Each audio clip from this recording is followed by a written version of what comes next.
Assalamualaikum warahmatullahi wabarakatuh. Teman-teman, jumpa kembali dengan Al-Ayyubi Channel. Semoga kita senantiasa dalam lindungan Allah Subhanahu wa ta'ala. Amin ya rabbal alamin. Teman-teman, kali ini saya react videonya seorang pendeta yang nggak jelas ini pendeta ini. Seorang pendeta Kristen punya channel YouTube, kontennya itu lawak-lawak gitu. Kontennya itu banyak yang double gitu, teman-teman. Seperti contoh yang nampak di layar ini. Nih. Lihat, ditampilkan laki-laki bersorban, lalu dikasih judul Bogor tergoncang.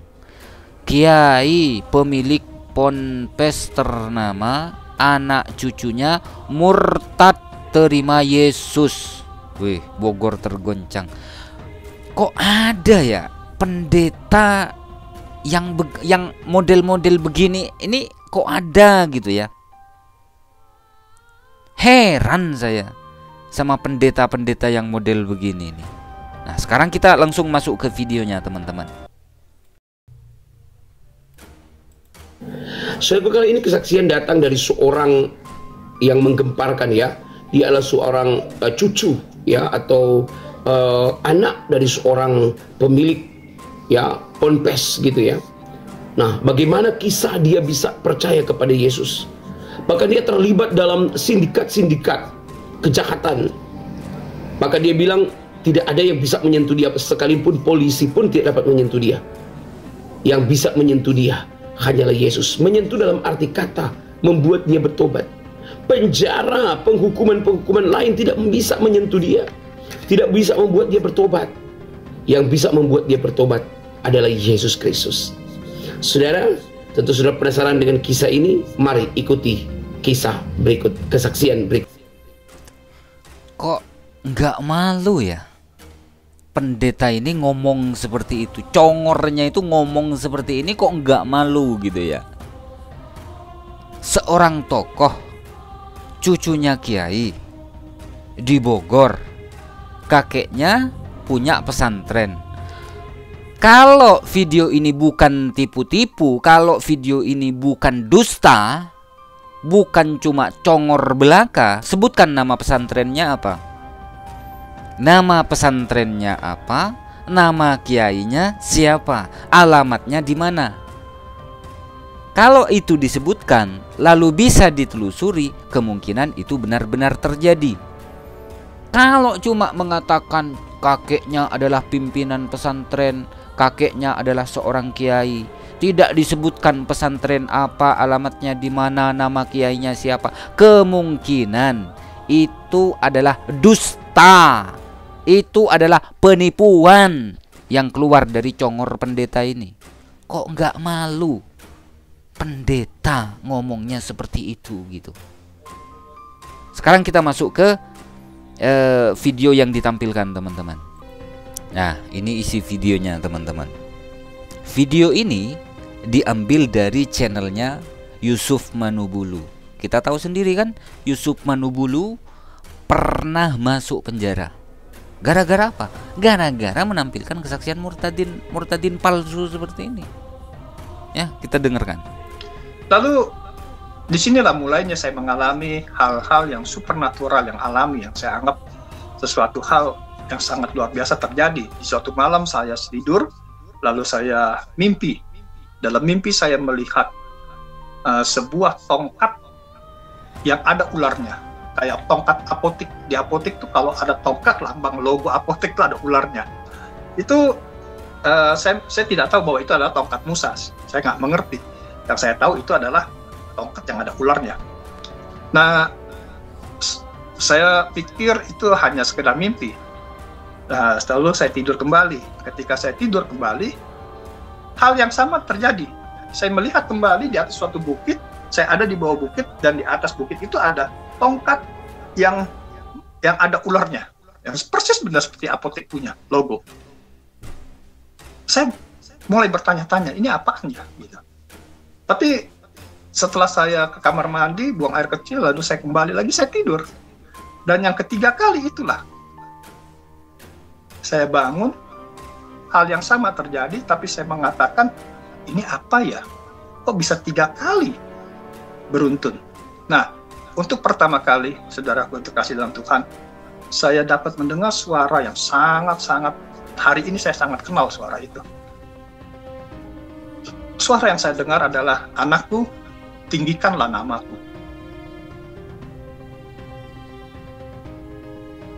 Sangat-sangat luar biasa suara itu, dan suara itu sampai hari ini sangat saya kenal. Oke, ujung-ujungnya apa teman-teman? Ujung-ujungnya halusinasi, ujung-ujungnya mimpi, melihat inilah, melihat itu, beginilah dan begitu. Bahkan ada yang lebih ekstrim daripada ini teman-teman. Melihat Yesus atau didatangi Yesus cuma pakai kolor. Ini videonya nih. Saya tertidur karena saya kelelahan. Anak saya yang nomor 4, saya lagi ke Loni yang anak nomor 4. Saya tertidur. Tapi waktu saya tertidur itu memang saya sudah lelah sekali. Lelah dengan keadaan.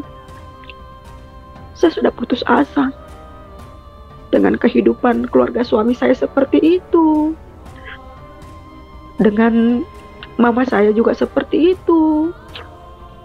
Ditambah juga suami saya yang hidupnya masih suka hura-hura, masih suka ke tempat-tempat malam, minum-minum. Dan sampai akhirnya saya tidur. Saya kelonin anak saya yang nomor 3. Waktu itu kurang lebih anak saya waktu itu umurnya sekitar 2 tahun lah, kurang lebih 2 tahun. Dia belum ngerti apa-apa. Waktu saya tertidur, saya seperti mimpi tapi tidak mimpi. Nyata sekali. Saya kok melihat awan. Tiba-tiba dari awan itu muncul kaki yang begitu kotor. Tiba-tiba turun dari awan itu utuh satu badan, kotor sekali. Dia pakai kolor. Ini yang paling ekstrim teman-teman. Di antara semua kesaksian orang yang mengaku-ngaku sebagai mantan Islam, sebagai murtadin, ini yang paling aku suka. Mimpi tapi tidak mimpi, nyata-nyata sekali. Didatangi Yesus, kakinya kotor, tubuhnya kotor, dan dia cuman pakai kolor. Tapi bukan itu poinnya teman-teman. Poinnya adalah kenapa sekelas pendeta kontennya model-model begini.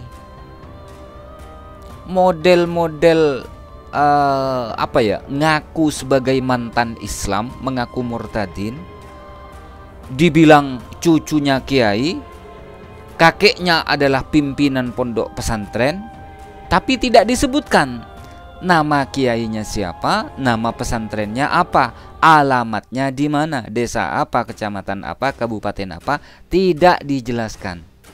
Loh, kok nggak malu ada pendeta yang seperti ini? Kok nggak malu gitu loh? Kalau konten ini bukan tipu-tipu, seharusnya disebutkan pesantrennya apa, nama kiainya siapa, alamatnya di mana. Kalau bukan tipu-tipu, kecuali kalau memang niatnya tipu-tipu. Lahir dari Kristen, besar di lingkungan Kristen, lalu membuat kesaksian seolah-olah mengaku sebagai mantan Islam, mengaku cucunya kiai gitu. Kecuali kalau memang seperti itu, lalu dibuatlah thumbnail yang heboh-heboh gitu, padahal tipu-tipu. Coba pendeta Yeremia ini bisa membuktikan nggak kalau kontennya bukan tipu-tipu, kalau kontennya bukan dusta? Bisa nggak membuktikan nama pesantrennya apa, nama kiainya siapa, alamat pesantrennya di mana, desa apa, kecamatan apa, kabupaten apa? Nggak bakal bisa membuktikan. Kenapa? Karena kontennya ya tipu-tipu. Muslim dan muslimah yang taat, betul-betul taat di dalam Islam, mustahil murtad, mustahil menyembah manusia, apalagi cucunya kiai katanya. Yang awam saja, muslim dan muslimah yang awam saja, jika diajak untuk menyembah manusia, yakni Yesus, anaknya orang, nggak bakal mau. Apalagi yang kelasnya cucu kiai. Saya pikir mustahil, nggak mungkin gitu loh, nggak mungkin. Ya cuman mau gimana lagi teman-teman. Mungkin ini adalah satu-satunya cara buat pendeta ini untuk menghibur dirinya gitu. Karena kita tahu bersama, mu'allaf berbondong-bondong di mana-mana. Cek aja mu'allaf center Yogyakarta dan mu'allaf center yang lain. Mu'allaf center Hagia Sophia, mu'allaf center yang lain, silahkan dicek. Belum lagi yang di TikTok, belum lagi yang di dunia nyata. Generasi milenial Kristen banyak yang masuk Islam. Itu fakta. Kenapa mereka itu banyak yang masuk Islam? Karena yang pertama, konsep ketuhanan di dalam Kristen ini belum jelas, masih menjadi perdebatan. Pihak yang satu mengatakan Yesus adalah satu-satunya Tuhan. Pihak yang lain mengatakan bahwasanya Yesus ini adalah satu di antara yang tiga, yakni terdiri dari Bapa, Putra, dan Roh Kudus. Di pihak yang lain ada yang mengatakan Tuhannya dua. Di pihak yang lain ada yang mengatakan Tuhannya tiga. Di pihak yang lain ada yang mengatakan bahwasanya Yesus ini adalah hamba Allah, utusan Allah, penyampai firman Allah. Terus mana yang betul?